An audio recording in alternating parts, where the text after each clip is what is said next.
یاد آ جاتی ہے۔ اتنے ہی میں کبھی سوچ رہی ہوں کہ خیمہ کی جانب جاؤں یا میں لاشوں کی پہرہ داری کروں۔ اسی کشمکش میں رات کا تیسرا حصہ گزرنے ہی والا تھا۔ میں کیا دیکھ رہی ہوں کہ بیٹی سکینہ جو ہے وہ ایک لاش مبارک کے قدموں کے نیچے اپنے سر رکھ کر کے سو رہی ہے، آرام کر رہی ہے۔ اللہ اکبر۔ عزیزان ملت اسلامیہ، سیدہ زینب فرماتی ہے بیٹی سکینہ یہ تم نے کس کے لاش پر جو ہے کس لاش مبارک سے قدموں کے نیچے میں اپنے سر رکھ کر کے سو رہی ہو؟ اللہ اکبر۔ سیدہ سکینہ کہتی ہے کہ میں اپنی ابو جان کے قدم ناز پر اپنا سر رکھ کر کے سو رہی ہوں۔ اللہ اکبر۔ جملے پہ غور کرو۔ سیدہ زینب نے کہا بیٹی سکینہ تمہیں کیسے معلوم کہ یہ تمہارے ابو جان کی لاش مبارک ہے؟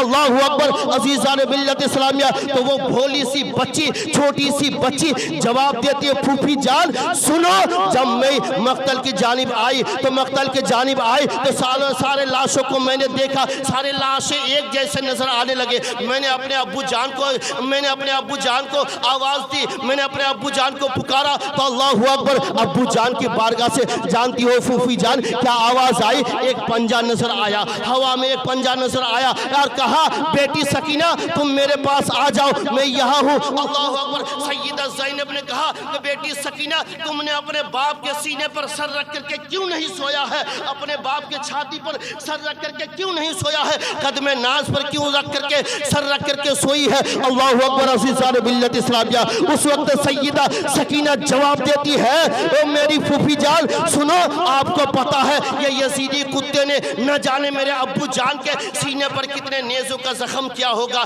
نہ جانے یہ یزیدی کتوں نے میرے ابو جان کے پیشانی پر نہ جانے کتنے تیروں کی نشانی لگائی ہوگی۔ میں نے سارے جسم اتھر کو ٹٹول لیا، میں نے دیکھ لیا کہ اگر کوئی ابو جان کی کوئی جسم کا حصہ صحیح اور سلامت ہے تو وہ ایک پاؤں ہے، اس لیے میں نے اپنے ابو جان امام علی مقام امام حسین رضی اللہ تعالیٰ عنہ کے پائے قدم ناز پر اپنا سر رکھ کر کے سو گیا۔ عزیزان ملت اسلامیہ، اس وقت جانتے ہو اللہ اکبر ایک خاتون آتی ہے اور پانی کا پیالہ لے کر کے سیدہ زینب کی بارگاہ میں آتی ہے۔ اللہ اکبر۔ اے سیدہ زینب یہ پانی کا پیالہ قبول فرما لیجئے، پانی کا قبول فرما لیجئے۔ اللہ اکبر۔ سیدہ زینب نے کہا مجھے پانی سے نفرت ہو گئی ہے، پانی سے نفرت ہو گئی ہے، پانی کا جیسے ہی سنتا پانی کے نام سنتی ہو میرا روح کانپ جاتی ہے۔ عزیزان ملت اسلامیہ، سیدہ زینب کہتی ہے پانی سے مجھے نفرت ہو گئی ہے۔ تب تک کہ کہا اے مخدومہ کائنات میں کوئی اور نہیں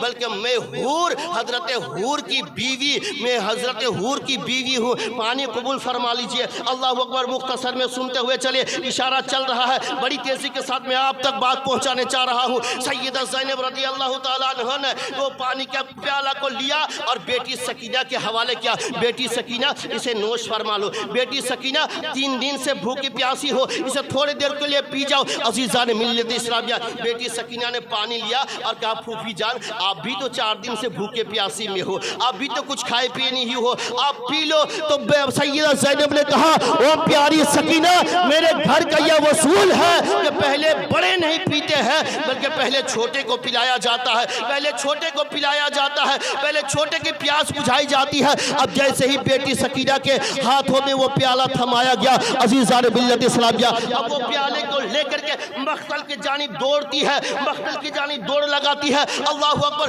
تب تک سیدہ زینب نے کہا او بیٹی سکینہ یہ تم کیا کر رہی ہو؟ کہ پھوپھی جان آپ ہی کا سکھایا ہوا ہے، آپ ہی کا درس دیا ہوا ہے، آپ ہی کے گھر کا یہ ماحول ہے کہ پہلے چھوٹے کو پانی پلایا جائے، اس لیے میں اپنے چھوٹے بھائی علی اصغر کی لاش کو میں تلاش رہا ہوں کہ میں اسے پانی پہلے پلاؤں، میں اسے پانی پہلے پلاؤں۔ عزیزان ملت اسلامیہ، دوڑتے دوڑتے سیدہ سکینہ کی ٹھوکر لگ جاتی ہے اور وہ پانی زمین پر گر جاتا ہے تو جانتے ہو رب کائنات کی بارگاہ سے یہ آواز آتی ہے کہ سلام علی صبر سکینہ، سلام علی صبر اہل محمد۔ اے سکینہ تمہارے صبر پر جو ہے رب تبارک و تعالیٰ کی سلامتی نازل ہے، تمہاری ماں سیدہ زینب کی صبر پر صبح قیامت تک صبر نازل ہوگی۔ اور اے سکینہ تم دنیا والے کو پیغام پہنچا دو جس کے دل میں نبی اور آل نبی کی محبت ہوگی، رب تبارک و تعالی